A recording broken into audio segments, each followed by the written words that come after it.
All of your cells are receptors and listening for instructions. And a higher consciousness will give higher kinds of instructions. And in that, eventually, there will be a body that will not accept disease because it's smarter than it used to be. You all understand that you have something called the smart body.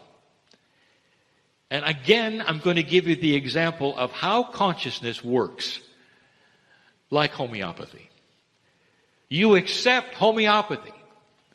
Interesting, isn't it, that the fact that this country doesn't have much homeopathy is political. And it's not what you think. It doesn't really have to do with your medicine.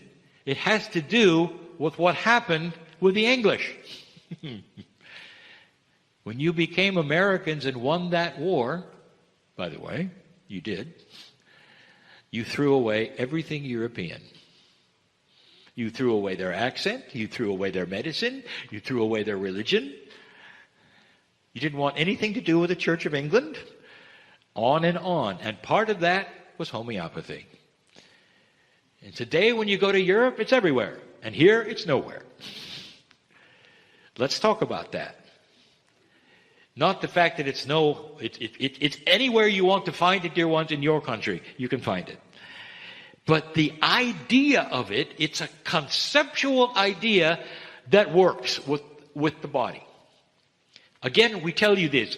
Listen to this and understand the logic. A tincture is a design of a minuscule chemical that would send a signal to the body of what the one using the tincture is asking for in healing or peace. Not limited only to chemistry. And the science will look at the tincture and say it's too small for a chemical reaction anywhere, anytime. It's simply too small. Therefore, it cannot do anything chemically. And they're right. They're right. And yet it works. So here is the answer to why it works and the truth about it, which will tie right into the theme of who do you think you are? A tincture under the tongue is an instruction set that's designed that under the tongue, sublingually, the body receives and acts on. Did you get that? So no chemical reaction. It is an instruction set, elegantly designed as that which is instructions to the body on what to do.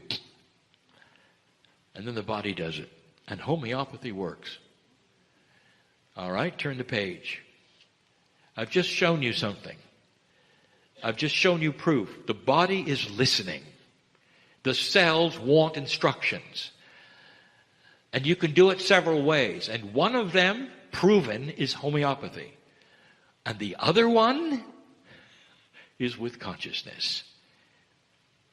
What about consciousness elegantly designed through words that you would say or thoughts that you would generate when you answer the questions, who do you think you are? Because the body receives the instructions that you give it through everyday life. Are you a victim or not? What's your genealogy like? How old are you? I tied this into this morning when I said, I want you to forget everything you were told. Everything that would then posture who you think you are. And start over. You want to write a list? Do it. Read it out loud? Do it. Let the body hear it? Do it.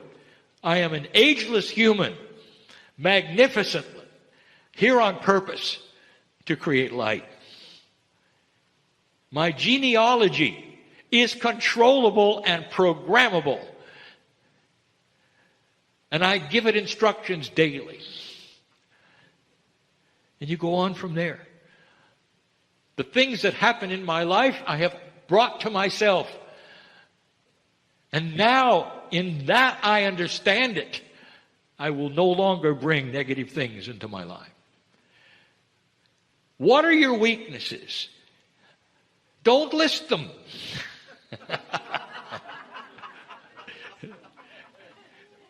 I am afraid of this or that. And instead, you will say the opposite. These are things that used to bother me, which I have conquered. And your body hears it and sees it. And they are simple things. They're habits that you can cure instantly. As easy as my partner did with being seasick all of his life. And in one session, he was no longer.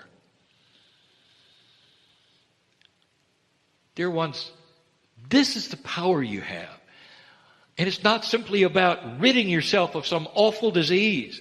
It's everyday life. One of the attributes you might say, I get angry easily. If you said that, and you think that's you, you will get angry easily. I have buttons that people press when they talk about religion and politics. My mother bothers me. I have trouble with my family. And the body hears it all. That's who I am. Who do you think you are? That's who I am. And you think you can come to a meeting and hear something about how to correct this or that and try it and it's going to work? It isn't. Until you start knowing who you are. Coming along with the program shouldn't shock you. Truth is beautiful. You're none of those things you thought you were. The idea of having trouble with this person or that person is reprogrammable. Honestly, I want you to try it. We've said this over and over. To walk into the cauldron of drama that used to bother you with a new attitude and watch what happens when you tell your body, these things are not going to bother me or hurt me. I'm going to have peace and I'm going to see God in those people. That's what I'm going to do.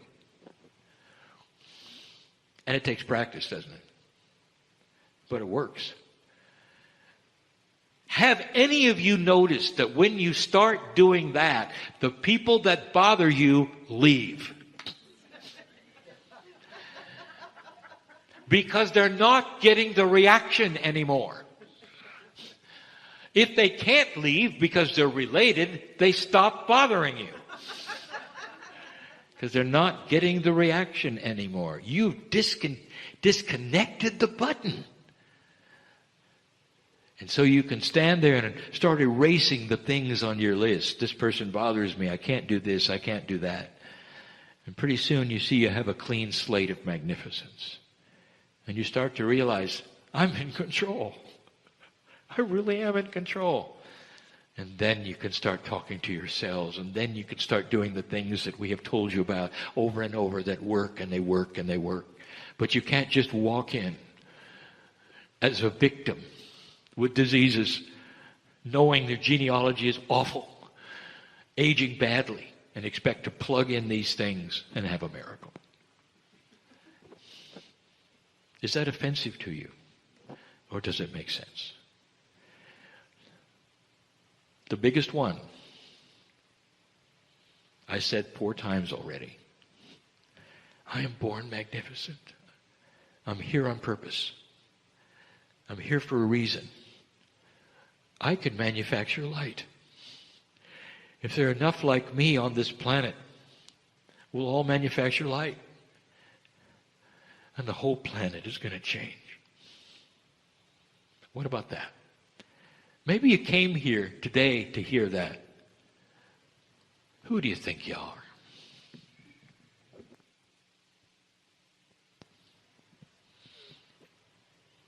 I am talking to old souls who can do everything I've said. You've been here and you've done that. You have an Akash that is filled with wisdom of how things work. What I've just given you is not pablum for the soul. It's advanced. But I'm talking to those who I should be talking to, who know of what I speak.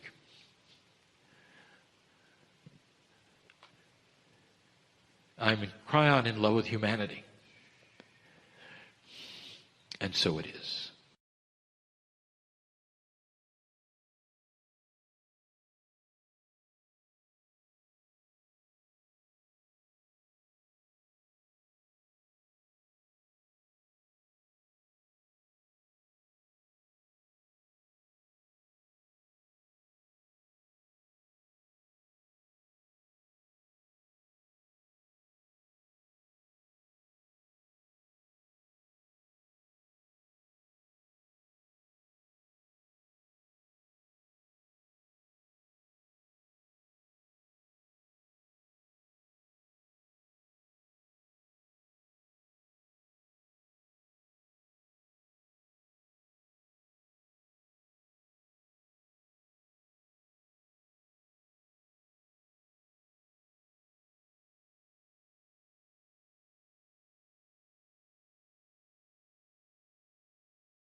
For watching this, I wanted to tell you this is a little time sensitive.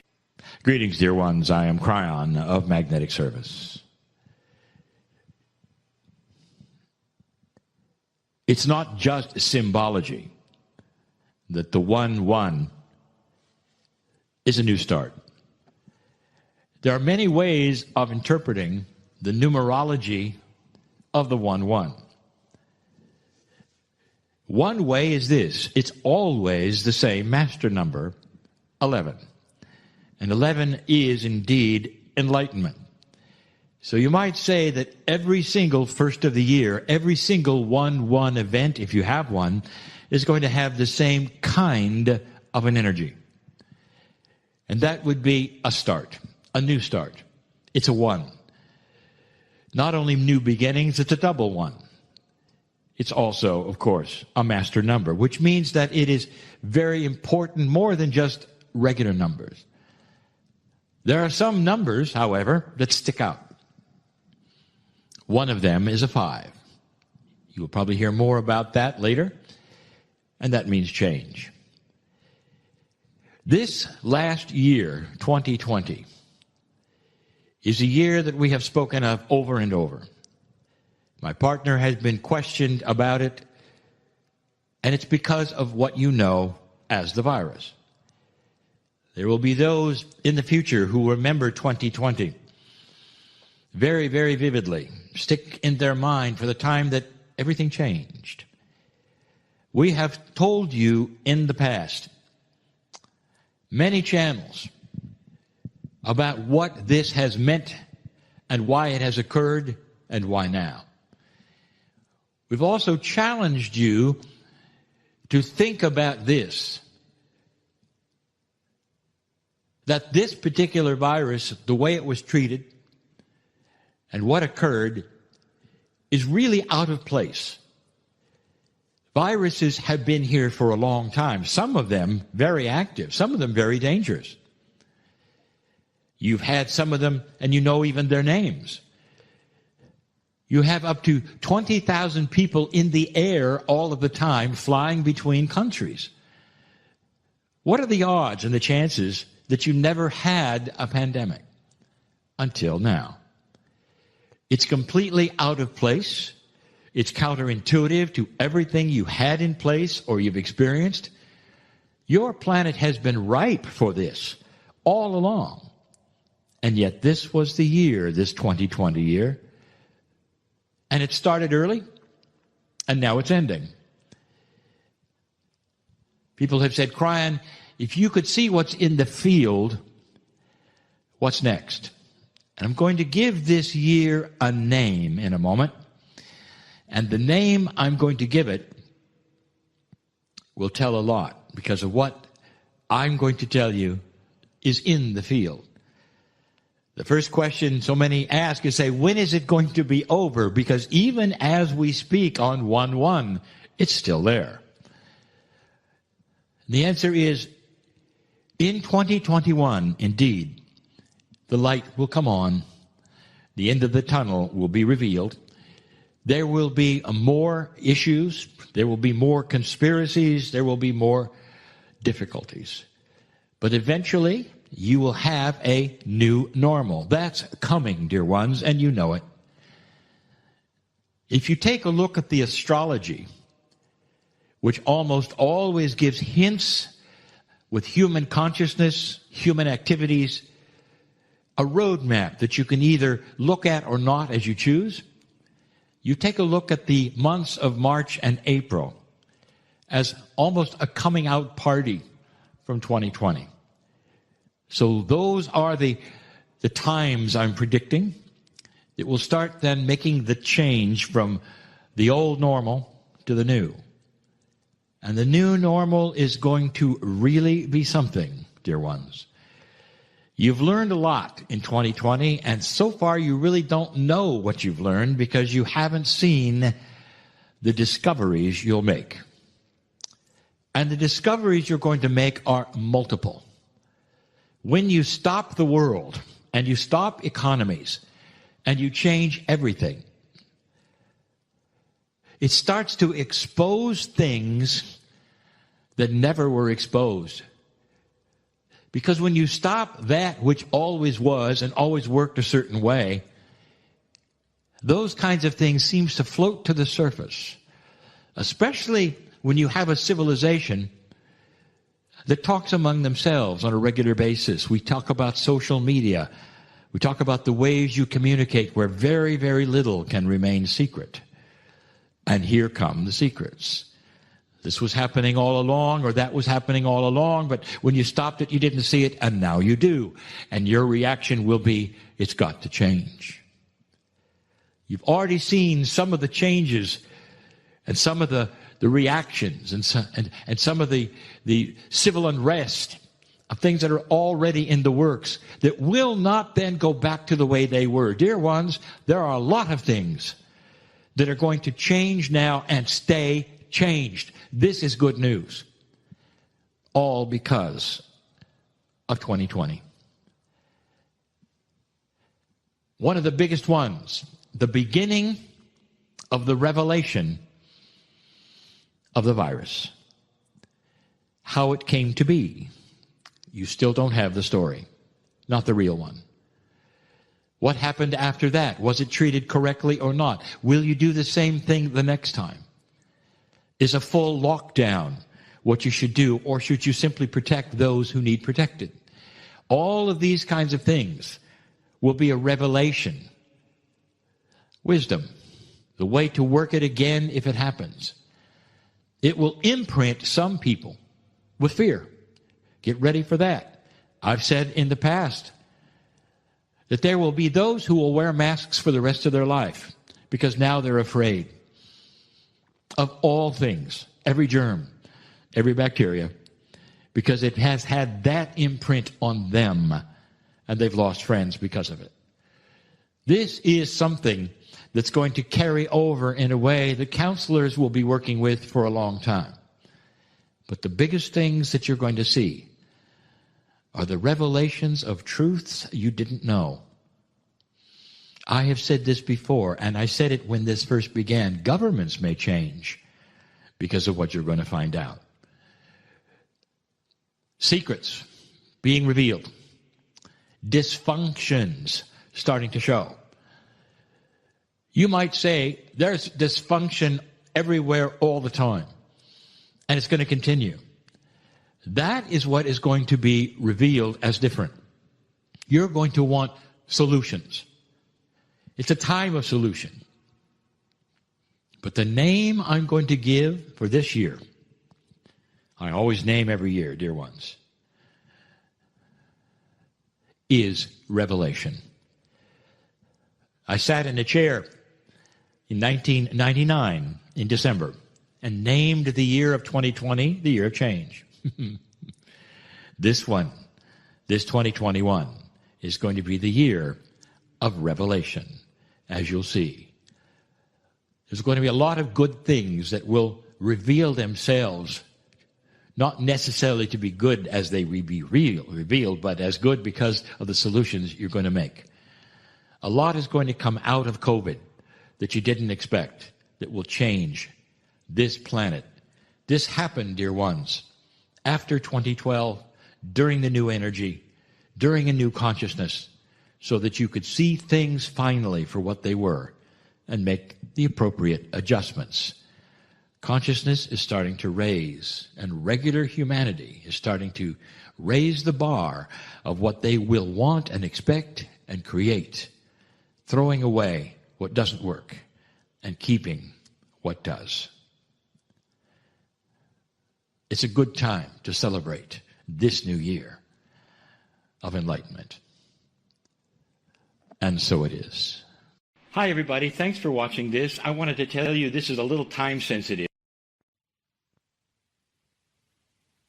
Greetings, dear ones. I'm Kryon of Magnetic Service. I would like to continue the subject of connection that was started today in the last channel that I did. There are so many questions that humans would have about this seemingly intangible idea of a creator, of God, of spirit, of a source that is beyond your imagination, but one that somehow you're directly connected to. Hard for you to believe, truly, that there is an entourage, if you want to call it anything, a group, if you wish, around each of you all of the time, and that group knows your name. How many times have we said the name is not the one you think?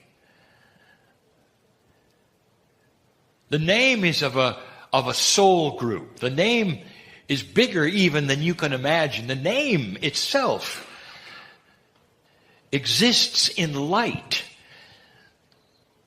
And the name is not an identifier. The name is a descriptor of magnificence and speaks of a soul group in this galaxy that belongs to Earth. If I could summarize that, I would say, God knows you. And this, dear ones, has to be realized or trained or somehow gotten across to most human beings. And the reason is common and obvious. And I will go into this yet again, the idea that humans have that everything around them that has intelligence echoes a human's intelligence. When you have a pet, and the pet cannot understand, of course, your language, but they understand your emotion. You talk to them as though they understand everything. You project humanism on the animal to make them feel better or whatever. The animal has no idea what you're doing, but they can feel the love that you have.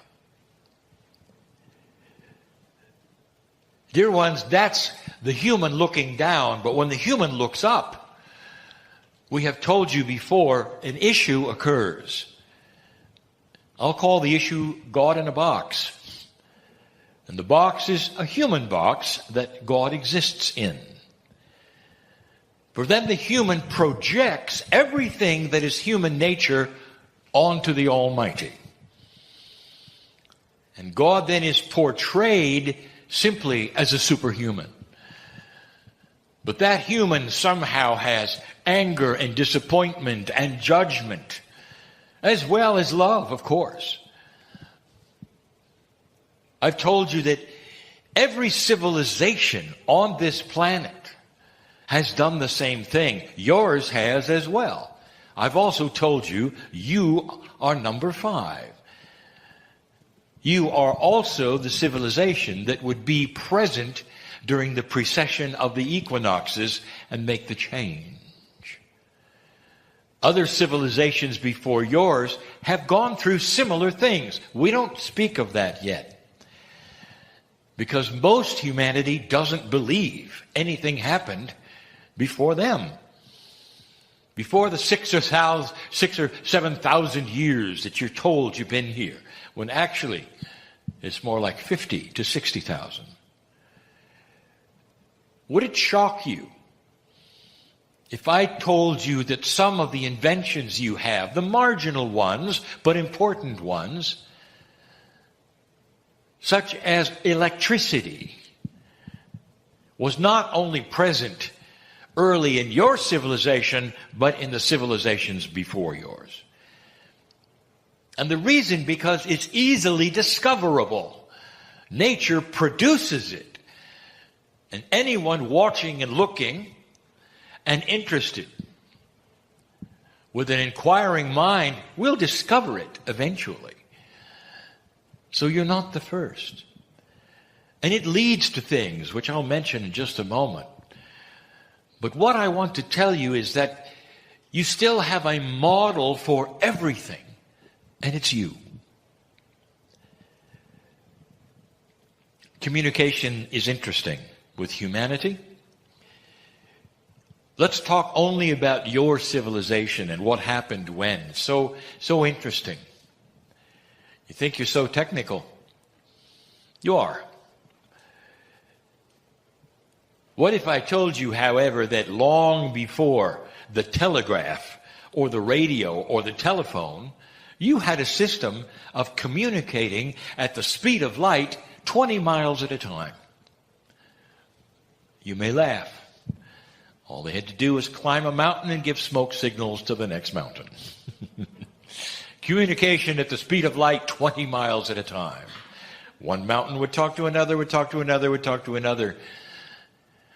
The language perhaps was a little rough. Not many words. But it was communication. It was needed. The dream of all humanity always was instant communication. In a very early time, if you wanted to send a message to someone you knew in a town or a village that was far away, the system was to write a note, get on an animal of some kind, and ride the animal to the next town. And that became the mail. Today you laugh at how slow that might have been, for sometimes you'd say hello in a letter, and 3 weeks later you'd get a hello back. And that was as good as it got. In your civilization, talking about the 1700s or so, along comes a system of electricity. You called it the telegraph, where you could start then sending messages through code, long distances. 100 years later, it led to radio. And then the inventions began. But suddenly you could talk, and those a continent away could hear it in real time. Some thought that was just about as good as it would ever get. Then you could do it with pictures. And now, dear ones, with simple devices you carry in your pocket, if you have the right equipment on the other side, you could talk to the planet, and they could all hear you at once.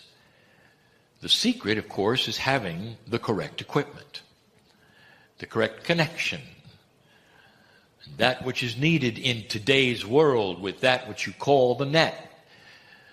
Wiring it to everyone so everyone would have the correct equipment. And now, finally, one human could talk to everyone and they could talk back.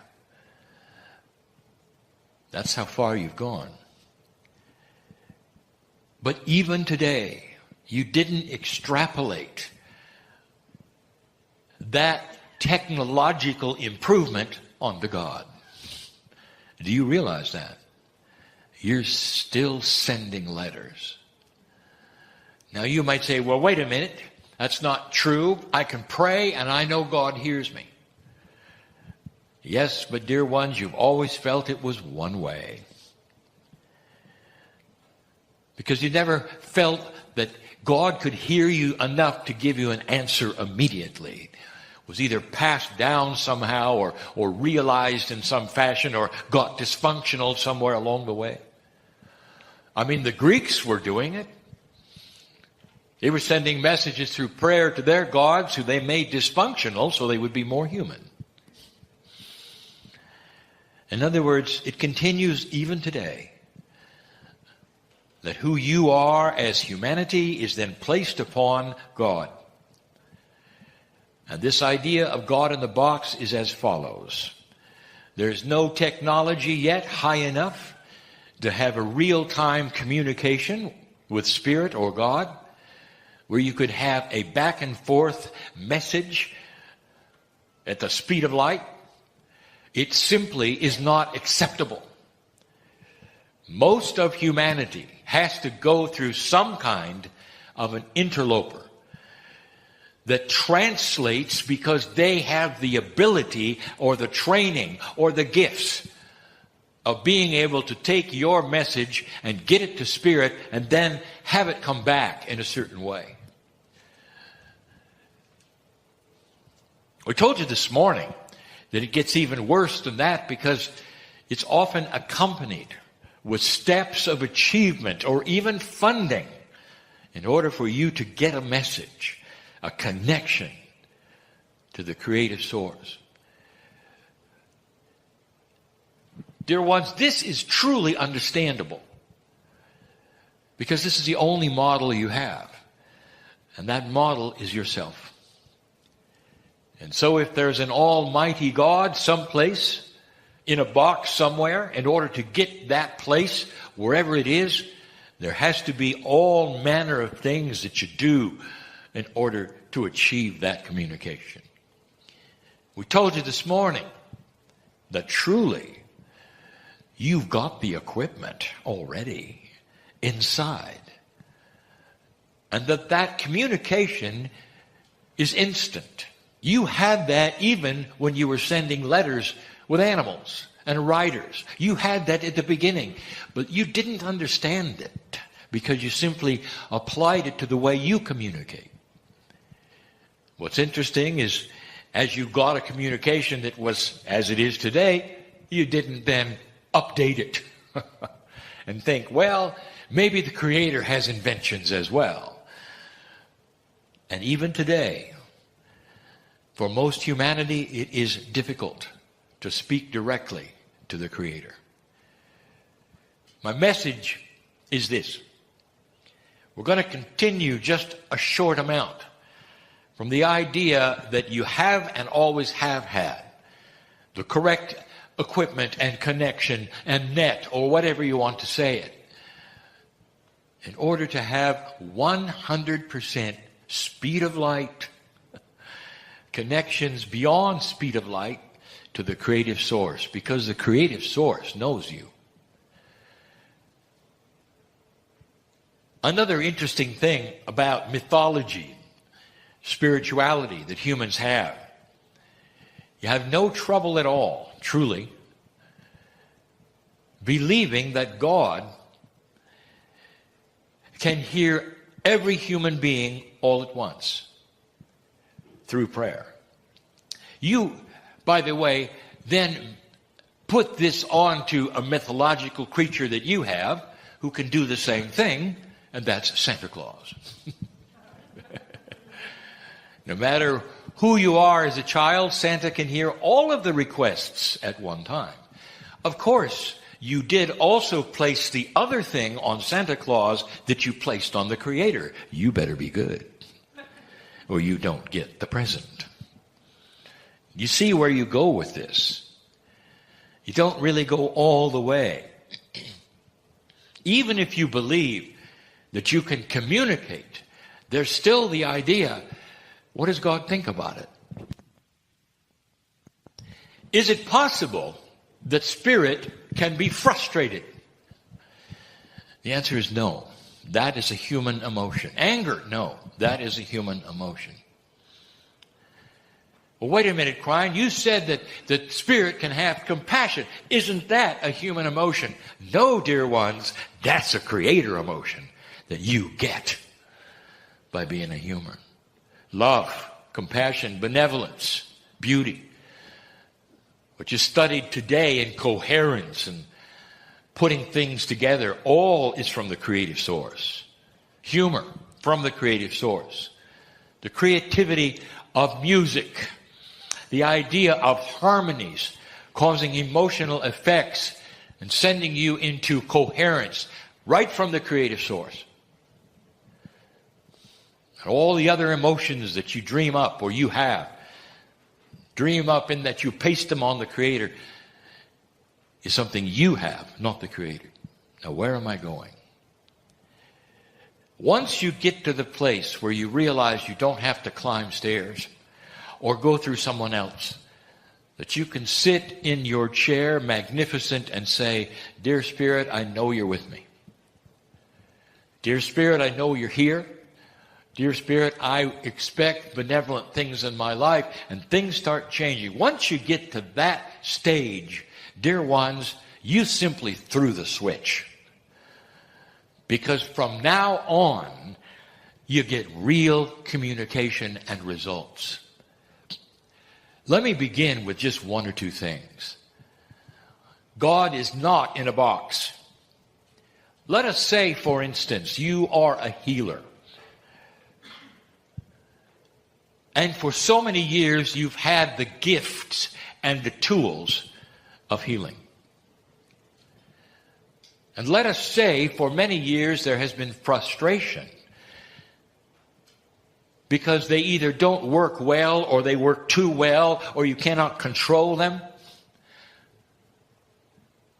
And this would be because those gifts are a spectacular, advanced energy that most humans do not have. It even frustrated the shamans of old.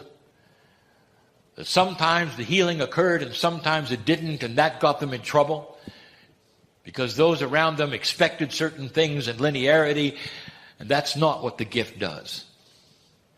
Let's say that's you. How do you think spirit reacts to this? What's really happening there? Let me tell you. You have an entourage around you.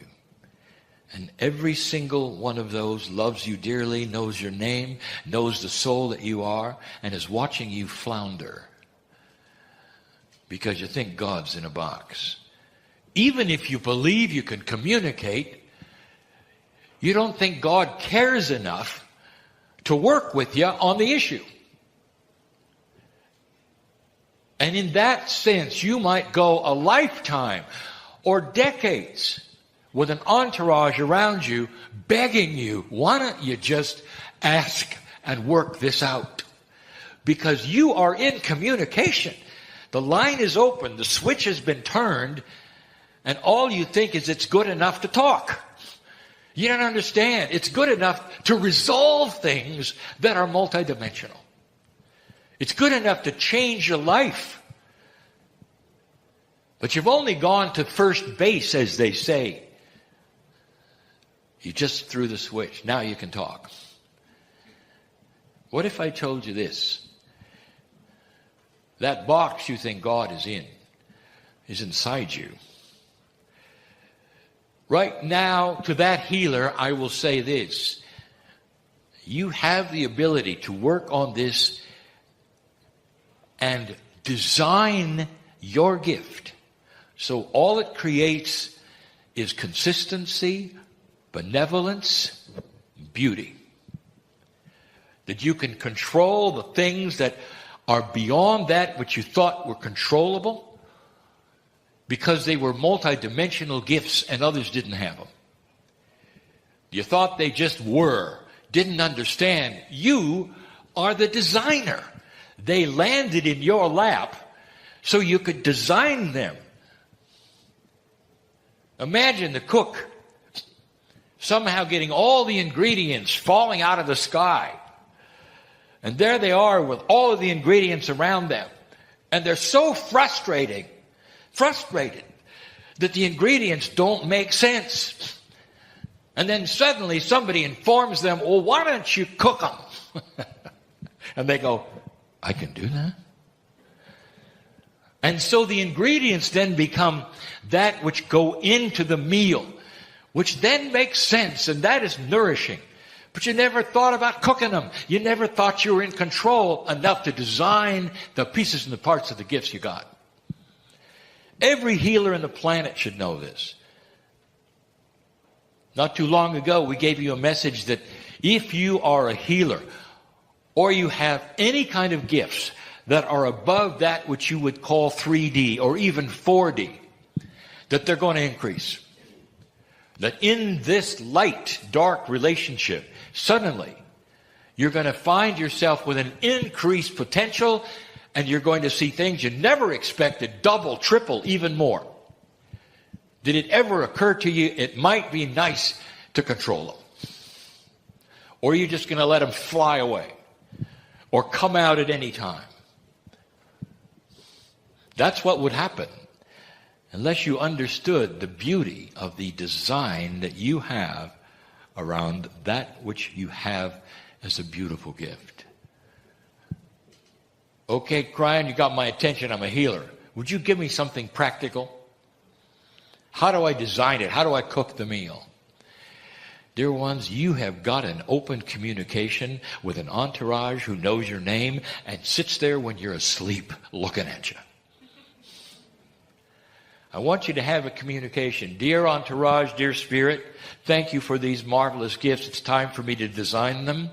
Give me the intuition and the energy that I believe in that helps me to know what to do in order to suppress the things that need suppressing and release the things that need releasing and the timing of it. And I want you to repeat this as often as it takes for you to believe it. It really only takes one time, dear ones. You're heard right away. And then the process becomes this. You start to get the intuitions. And you start expecting them. Then they start to work. Then you want some more. Then you start expecting more. And it's a process. Like exercising a muscle that you practice and practice. And pretty soon you realize, with the help of the entourage around you and God that is not in a box, who has always been there waiting for you to ask, that it's working. It's working. Healers of this planet, if you're listening, I want to tell you something. You need to start designing what you have for the new energy. And when I say designing, I am talking about you with your gift, specifically having a pattern of benevolence and control that is sacred and belongs to you, so that you can walk into a place and know exactly how that gift is going to work. That's necessary. It's needed.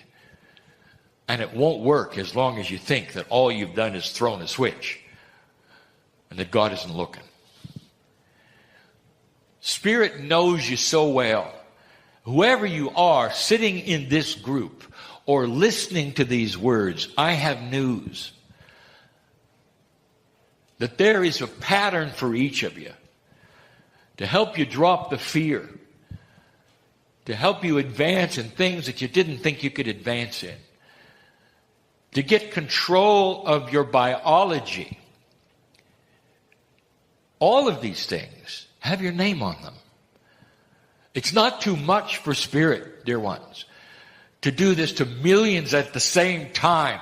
That's the spectacular energy of consciousness of God.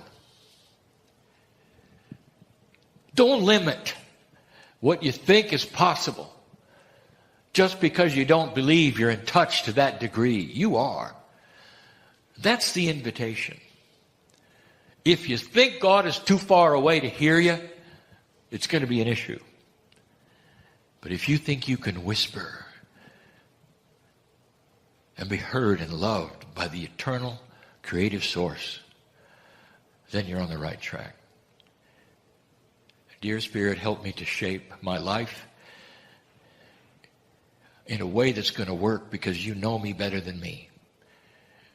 My higher self, my soul on the other side of the veil, the entourage, whatever that is, I realize it's all there to help me right now on this planet during the shift. So that I can live longer, I can be peaceful, I can deal with the little problems that are coming along my way almost every day. And that I can design a reality that is beautiful for me. Not for anybody else but me. That's the individualness of the beauty of the love of God. Are you getting this? Bigger than you think? In this light, easier than you think? But it's not that which you've been told. So for some of you, it's harder. For some of you, it's easier. But dear ones, for all of you, it's possible. This is the message and will continue to be the message from this man in the chair. And so it is. Hi, everybody. Thanks for watching this. I wanted to tell you this is a little time sensitive.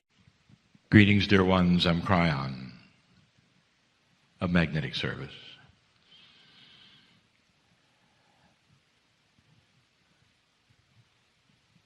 "30 years ago, I came to my partner in a very cryptic way. To him it was frightening, but he got over it.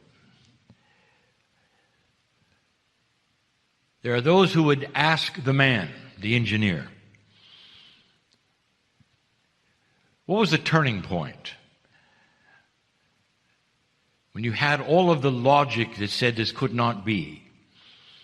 You had all of the fear from those around you who had said, be careful, it's evil.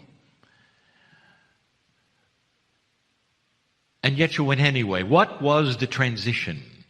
What convinced you? I'll tell you this, I knew the man well enough to know what would win him over. He wasn't ready for it. No amount of logic can ever surpass love. It cannot.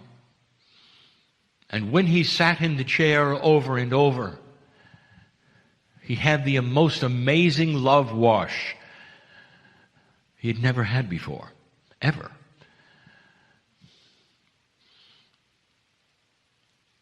In his younger days, indeed, he went to organized religion, and he found love there. He found love there. Kept him there.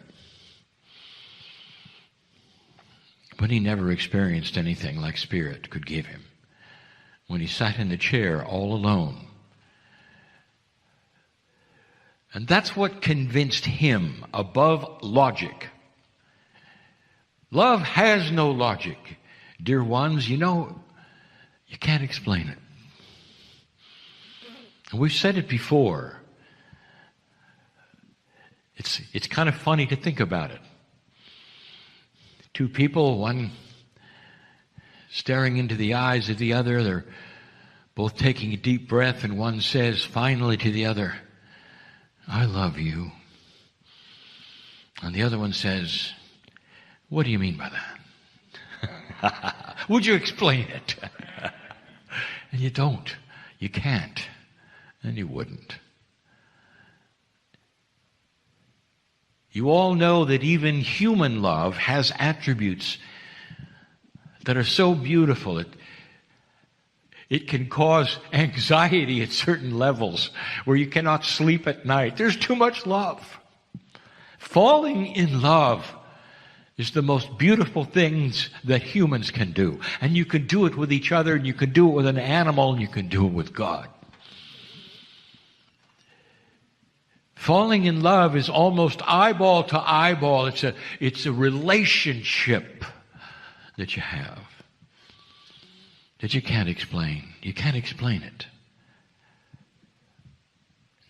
Some people may ask you what happened at this meeting, and you can't explain it. You might say, well, I learned something. And when they say, well, what do you learn? It's tough, isn't it? What if you learned that love is so big that it changes your own heart with you? What if love was so big that it goes beyond anything you can even explain to anybody? But you come out feeling different.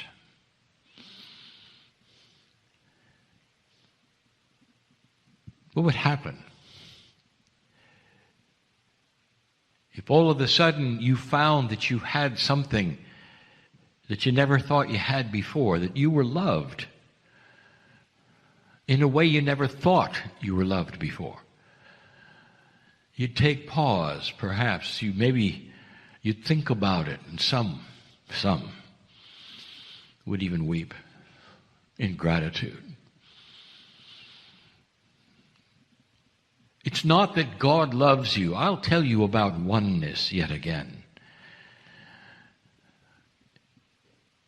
If Spirit, God, is the master creator, the master physicist, the master biologist, the one who has orchestrated life on this planet, then that entity, that beautiful consciousness, knows every plant, every weed, every leaf, every grain of sand on the earth. Not just in a linear way, but in a multidimensional way. The creator of it all. And you can't just say, well, I discovered that God loves me. I'll tell you what you discover. In the oneness of everything, you discover that everything loves you. Have you ever met a tree hugger? Oh, I'm sorry, there are some here. And perhaps you were a tree hugger before you ever got interested in anything spiritual. Perhaps you were the ones that said, well, you know, my spirituality is in the forest. That's where it begins. Because you go into the forest and you feel the unconditional love of nature for nature. You realize you're part of the system of nature. And when you walk next to the tree, some of you can feel the consciousness of the age, of the wisdom, of nature itself. And you say, I'm home. This is where I should be. This is where I belong. And this becomes your church. And rightfully so. It is the beginning of the understanding of oneness. If you ask the tree hugger, does the forest love you? And the tree hugger would say, that's why I go there. Yes. I can go there for solace, and I can breathe the air, and I can feel the love of all things. And even if you weren't spiritual, I'll tell you, you felt the love of God. How do you explain to anybody if you suddenly have a realization, an awareness and awakening, that to be loved by the Creator is to be loved by every piece of matter in the universe? There is an experience when you walk into the woods, tree hugger, and you know it, that says not only you are one, but there's caring there.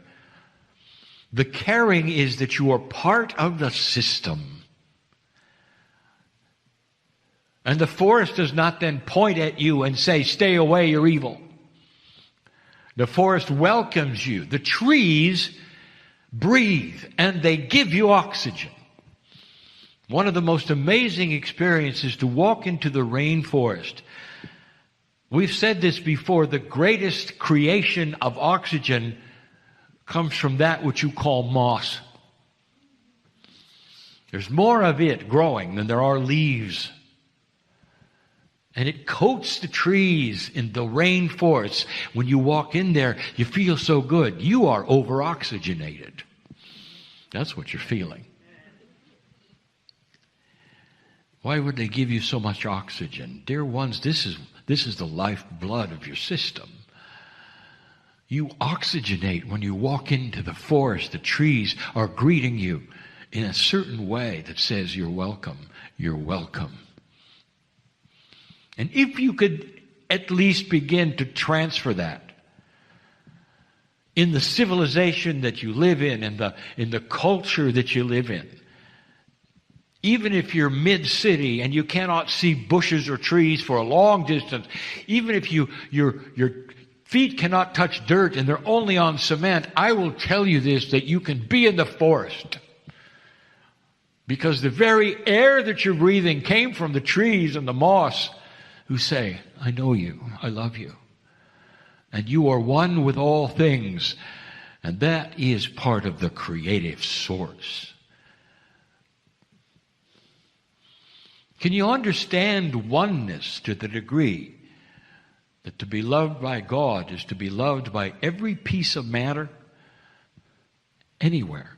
The Creator's matter knows your name.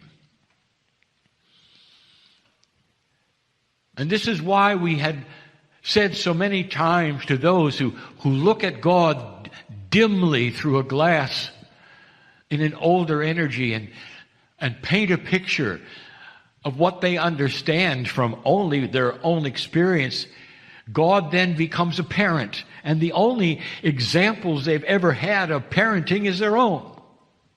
And all through history then, God becomes a human parent. It's as good as it gets because they cannot fathom anything more than that. And you see the result of it because God has then become a dysfunctional parent to so many. The God who loves you beyond measure is the God who will then punish you beyond measure. It doesn't make sense. But there's no judgment in this because this came from an older energy. Before the energy started to develop and enhance itself so that you could see a little clearer through that veil. And the first thing you saw through the veil was not punishment or anger, but light. There are criticisms of those who believe what they believe in this very room, listening to this channel. And when they say you have no substance, you have no prophet, and you have no doctrine. So you just float around in la-la love land. God bless the floater. Because that floater has not just a tree hugger, he's a God hugger. One who understands that a prophet is not really necessary if you can emulate the Creator itself. And so you don't walk around like little gods. You create a oneness of the one God and you participate in the beauty of it. And in the participation of the beauty of it, there then comes wisdom. And the wisdom starts to grow. The man in the chair 30 years ago had no idea about today. And in that growth that he had to learn to get out of the way of himself. He had to learn the difference between channeling information and ego. He had to make up his mind how he had to survive in the channeling experience. And it's different, dear ones, than if you were to survive in a channeling experience. He had love pouring into him, so strong that he couldn't talk. He couldn't think. And so he started writing it down instead because it was safer.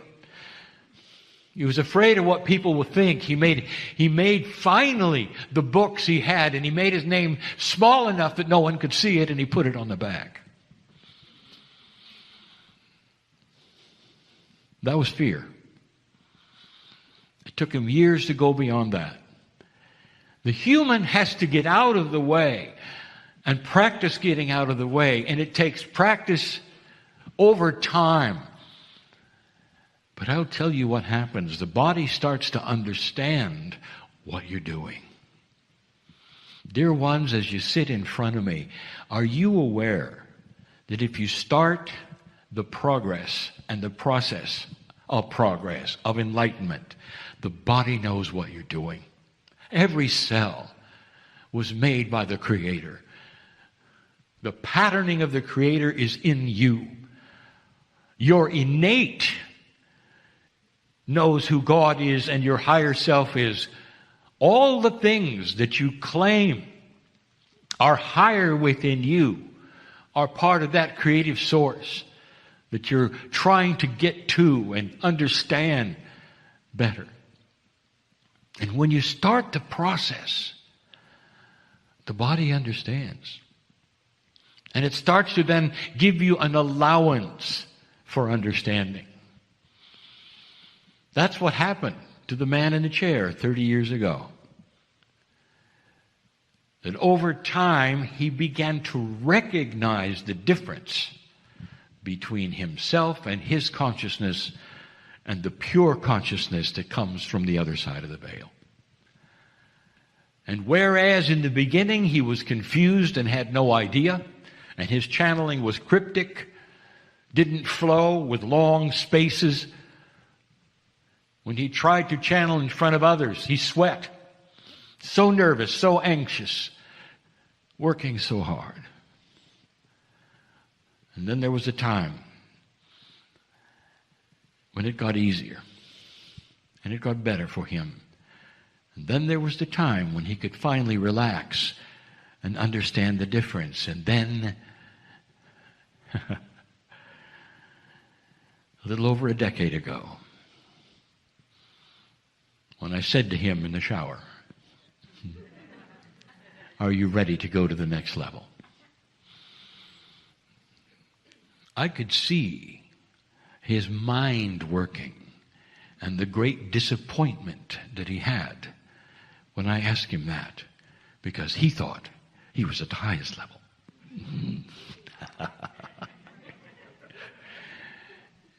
At some level, in linearity, in an older energy, perhaps. But I told him the next level is a meld. A meld so that when you walk around every single day, you're in channel. And the channel that you're in is not the kind in the chair you listen to now. It's the one that has one foot on the other side of the veil and one in this one. The one that walks around and sees humans differently. A meld where you don't have to really try as hard. Where your ego does not get in the way. It sits in the back seat and irritates you. But it never gets to drive the car. That's the meld that is coming to you. You ask linear questions, you always do. How can I do this? How can I do this? What do I do about the duality? What do I do about this and that? Never understanding that you're working too hard. You don't have to do much at all except to accept this wonderful meld that's coming your way through an evolved consciousness and through your innate that says, how would you like to walk all the time in a form of channel? And that form would be your higher self comes in and stays in. You know what meditation is? It's an effort to touch that part of yourself. And in that part you age less because you breathe correctly and all of that. And the longer you can stay in meditation, you know that, the better things are. And that, dear ones, is accurate and true in an older energy. Today, I will tell you the truth. That meditation is the attempt to get to that meld that my partner is in right now and stay there. You can do this by yourself without the effort of the meditation, and it's always there. You wake up with it, you go to sleep with it, because it becomes you, a constant state of awareness of what is around you and touching the other side of the veil.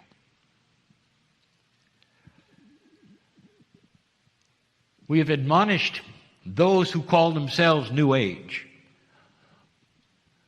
to stop chasing people away, to stop being strange and weird. And there's a reason why some of you do that. And that is so you be left alone.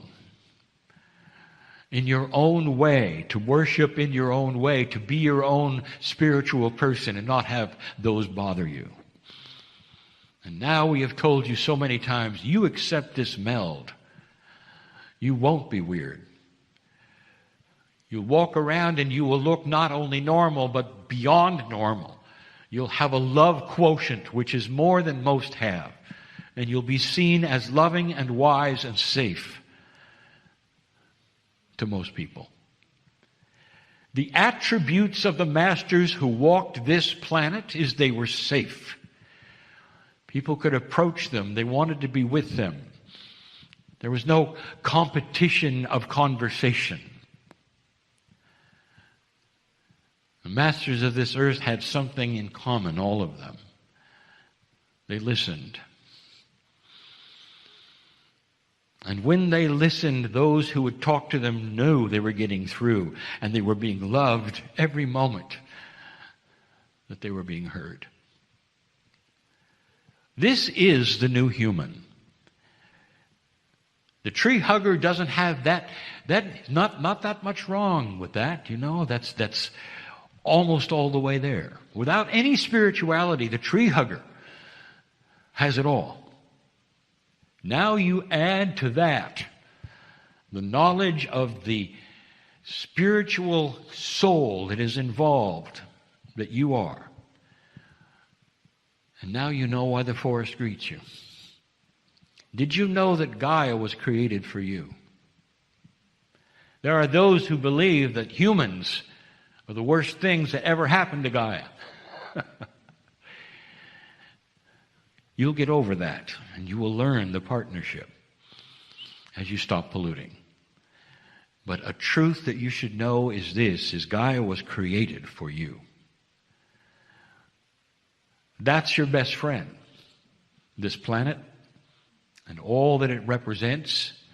And it's so close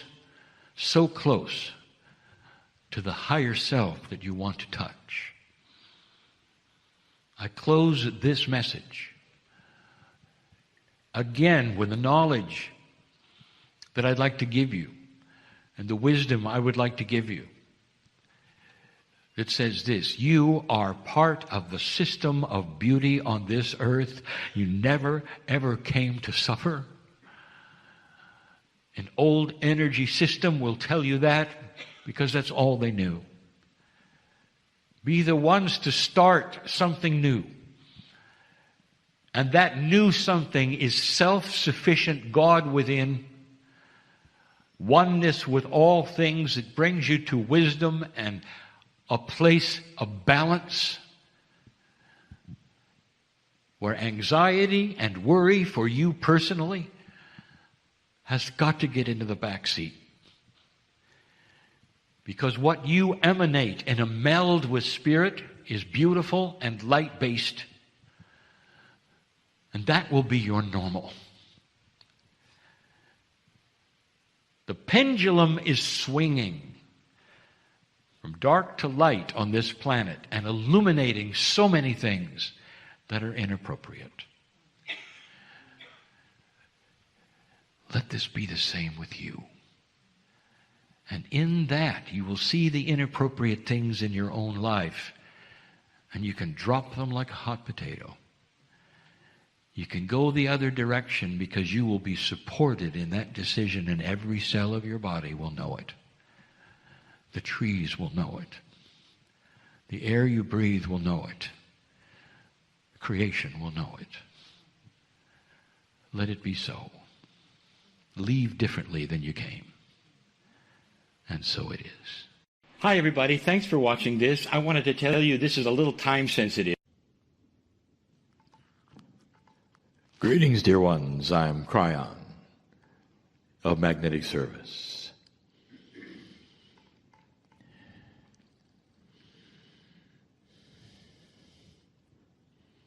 So often in these meetings,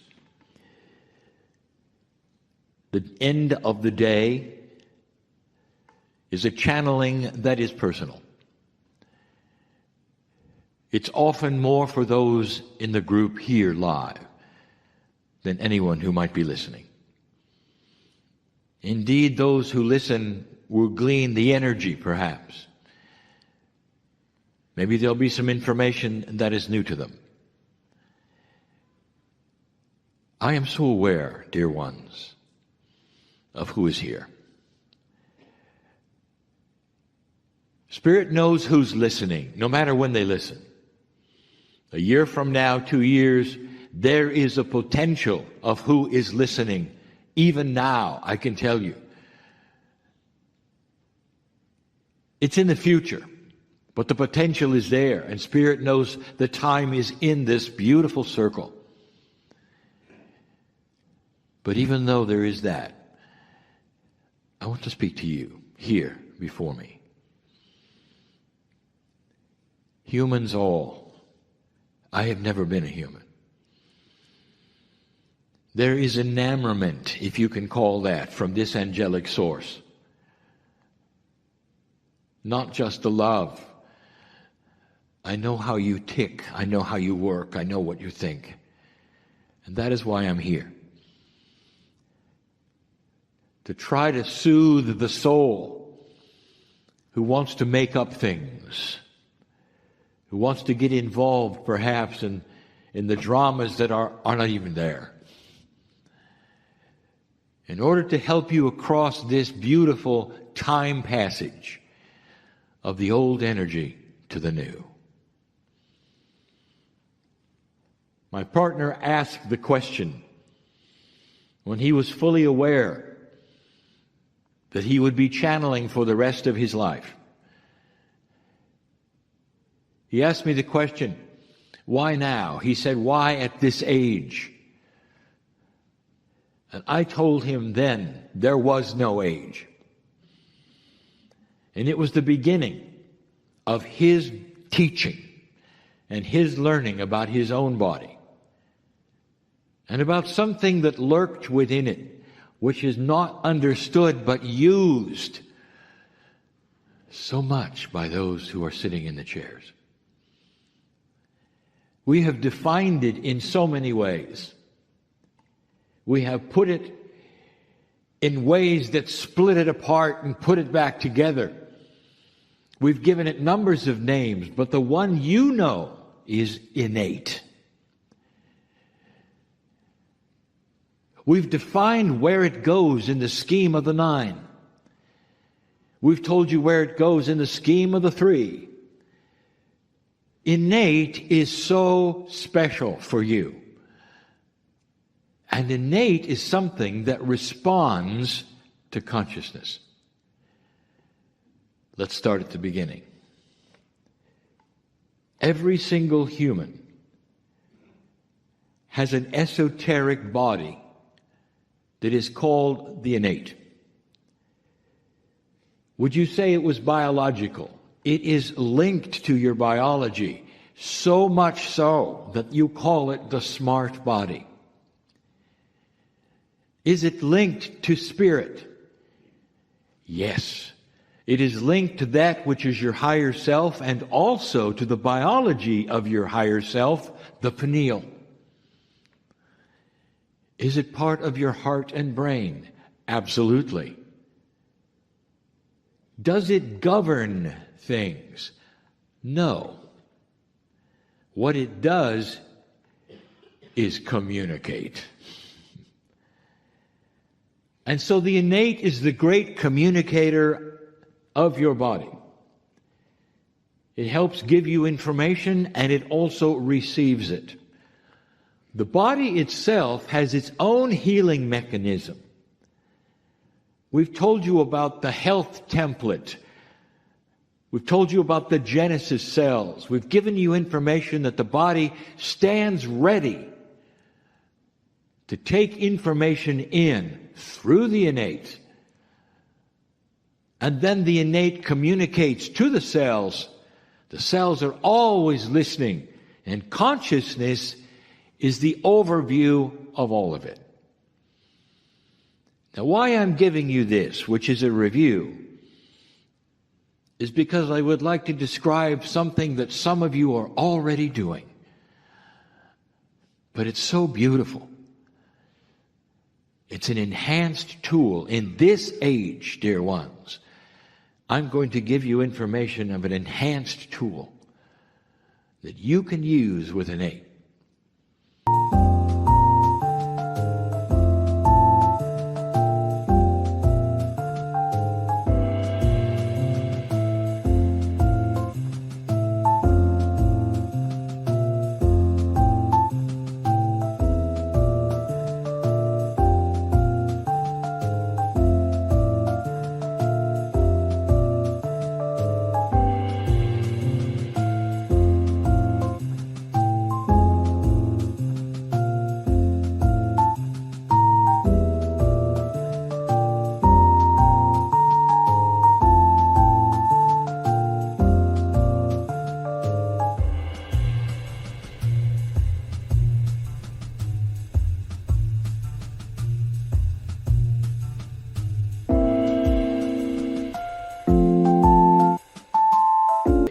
That can receive from you the profound consciousness and transform it to spontaneous remission. That is the innate. It's that part of the body that you can muscle test. It's the smart part. It's the smart part that responds to the tapping. It's the smart part that responds to that which is being interviewed by another human. Innate. Now I have a question for you.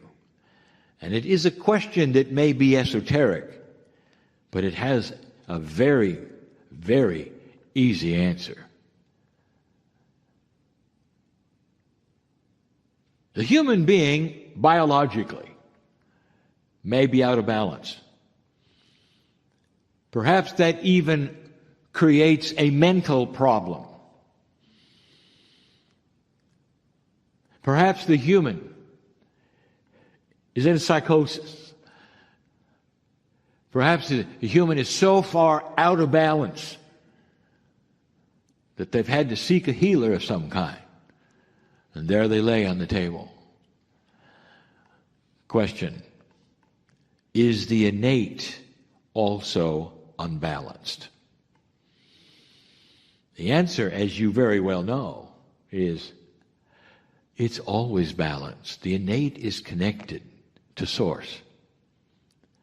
So it doesn't matter how out of balance the human being is. Innate is always pure, always ready. This is the reason, dear ones, affirmations work.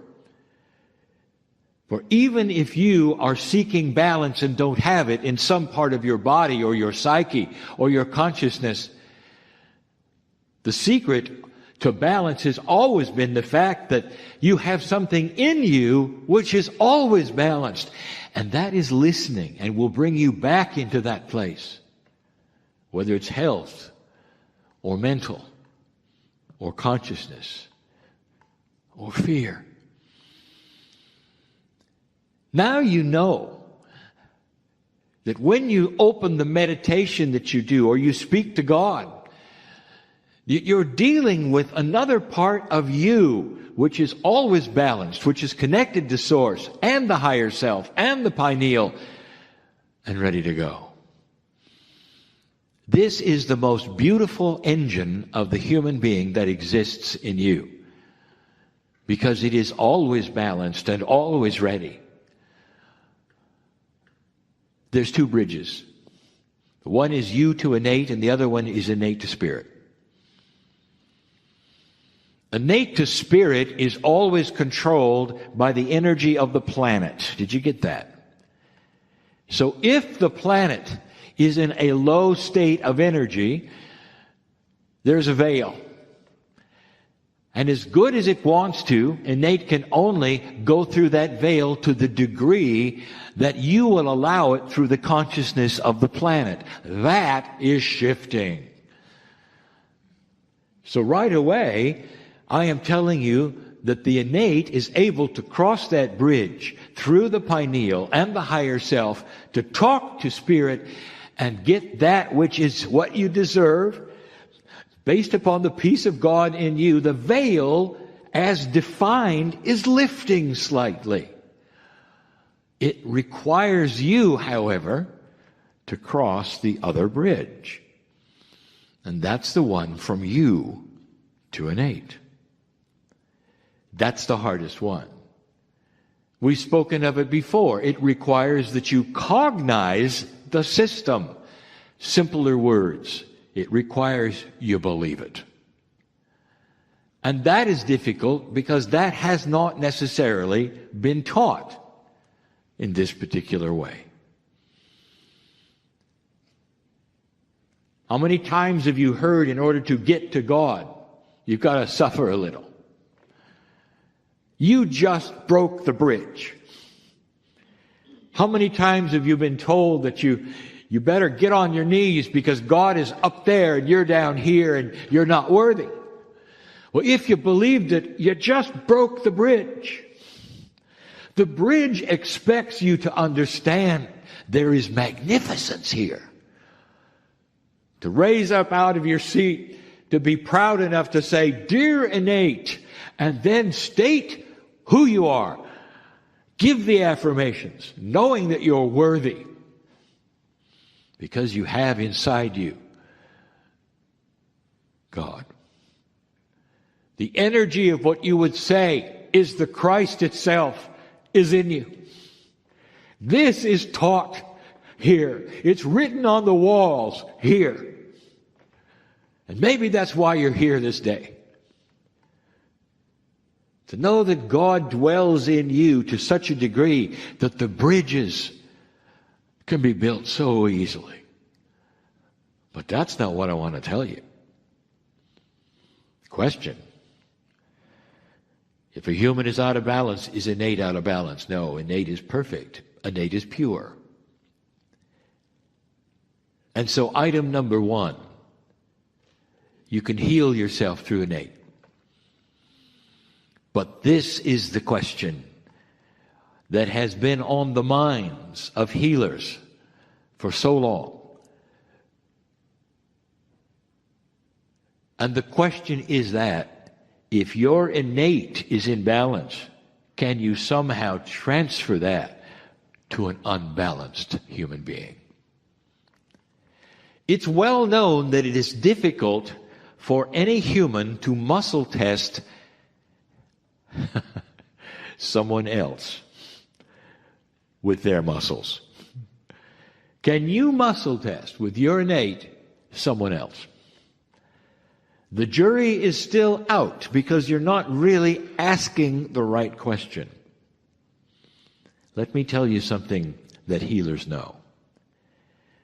There's some of you, no matter what profession you say you're in, who are soul communicators. You'll step into the room before the patient opens their mouth. You know what's wrong.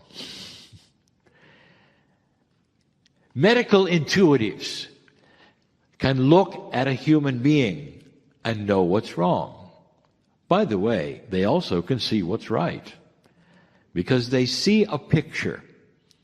The picture is not in 3D or 2D or even 4D. It is something that is perceived by their innate. So suddenly I'm telling you something that you already know, but that I've just given you the process. Your innate can sense someone else's innate and give you information about it. Now that's called a gift. But what if this gift were starting to expand? What if it was expanding to the degree that it starts to involve your intuition? So that you could literally stand in front of somebody else and know what they're thinking, or what their unbalance is, or what to say to them to give them peace. This is an expanded gift of healing, but it goes beyond that. What I'm telling you is this, is that your innates are starting to overlap, because you're allowing it through a higher consciousness, and the timing of this shift is starting to give you an enhanced ability to do this. I have just given you the secret of an enhanced, evolved human being, and why you will never go to war someday. Because you will be expanding this so that you'll feel the other people, and so you will have the compassion to know what they're going through and what they're like. Instead of an old way of wondering, of trying and tricking, or surrounding yourself and competing. What if there comes a time when compassion is something the whole group feels for one another instantly, just because you're together? Ask a healer in this room, is it possible that you can sense what's wrong and what's right with the patient? And they'll say, yes, I do it all the time. Now extend that. Make the field bigger.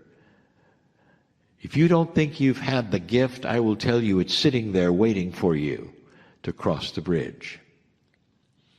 And you'll say, well, I'm not a healer. Dear ones, what I am saying to you is, wouldn't it be nice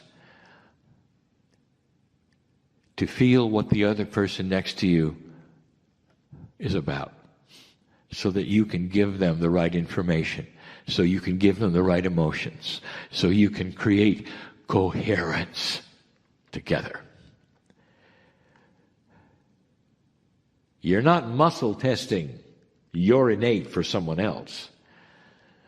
You're actually combining the fields of two innates so that you can sense what they sense, but so that they can also sense the balance you have.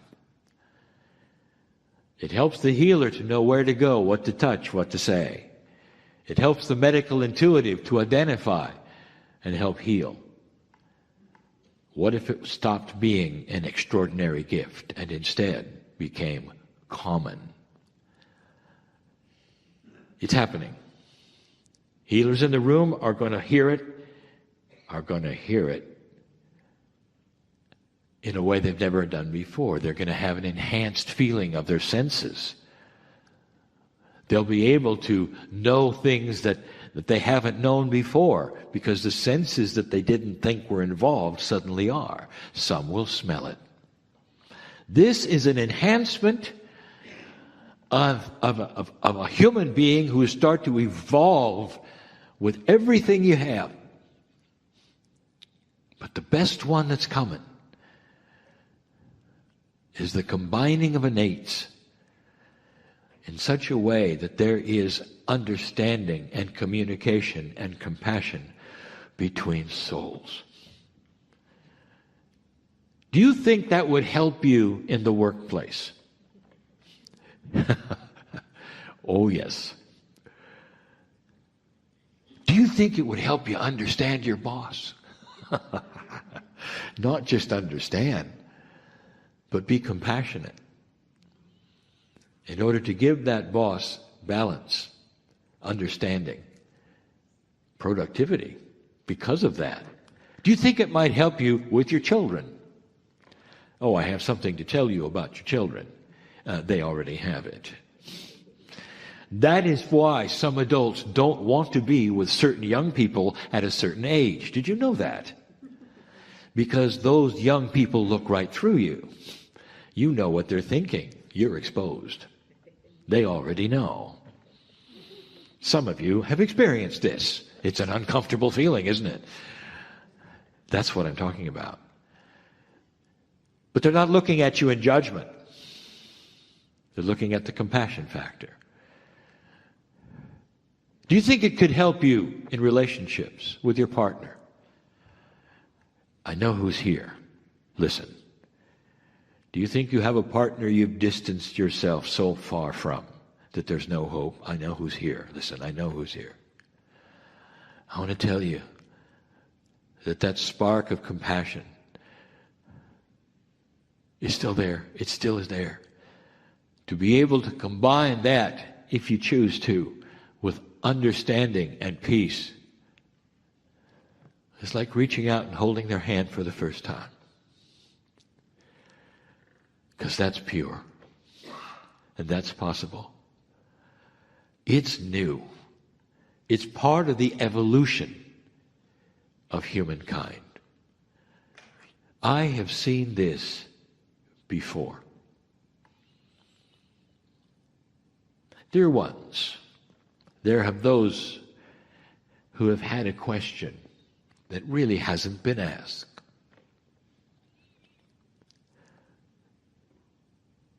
Kryon, were you with the Pleiadians when they went through this? Was there a Kryon channel for the Pleiadians? Yes. Yes. And yes. Wasn't called Kryon because they didn't speak your language. Difficult to pronounce because they had vocal cords that were different, split into two, making double sounds in speech at the same time. But dear ones, I was there and I watched what you are going through today back then. Did the planet that seeded them go through it? Yes. Was there a Kryon? Yes.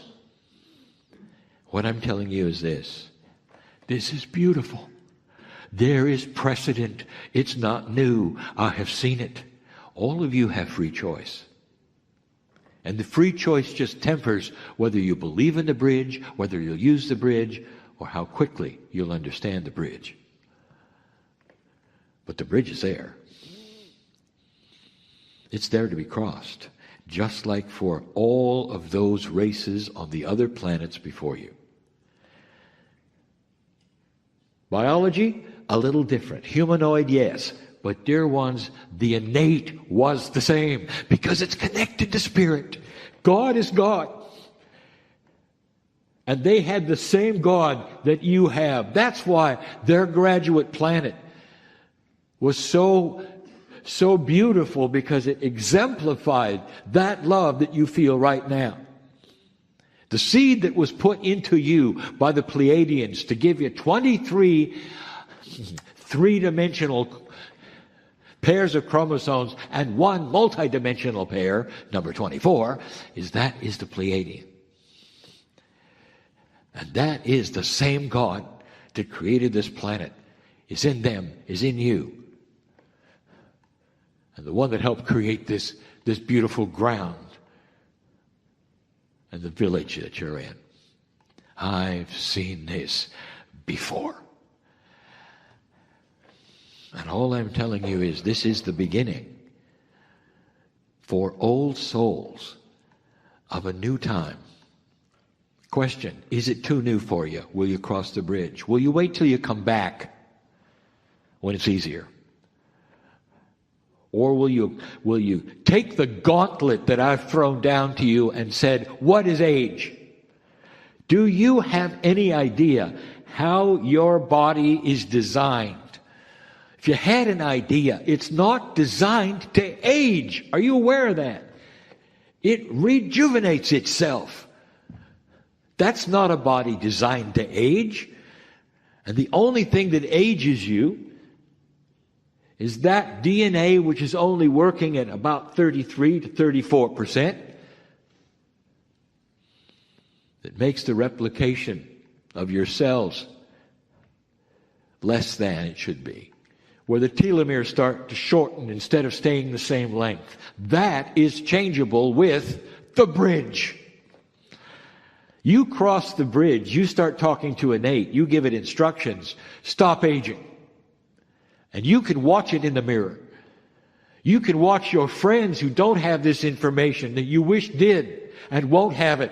They will age much faster than you. I throw down the gauntlet and say, do it and see if I'm right. Can you slow down the body clock? Yes. Hundreds of years. Your body is designed to last hundreds of years. That's the plan. When you start aging less as a civilization, you'll have all kinds of medical journals. Be front page. What's happening to humanity? Why is it that you're living so much longer with so fewer drugs? And that magazine cover is coming. It takes a while. Your body is so ready for you, for a consciousness that is grown up. It's time for the grown-up to come out of there and talk to the bridge and say, I know you. Let's get going. I sit in a magnificent place designed for channelers, designed for listeners, in a chapel that was built for prayer, for an age that the creators actually saw coming. And so it is.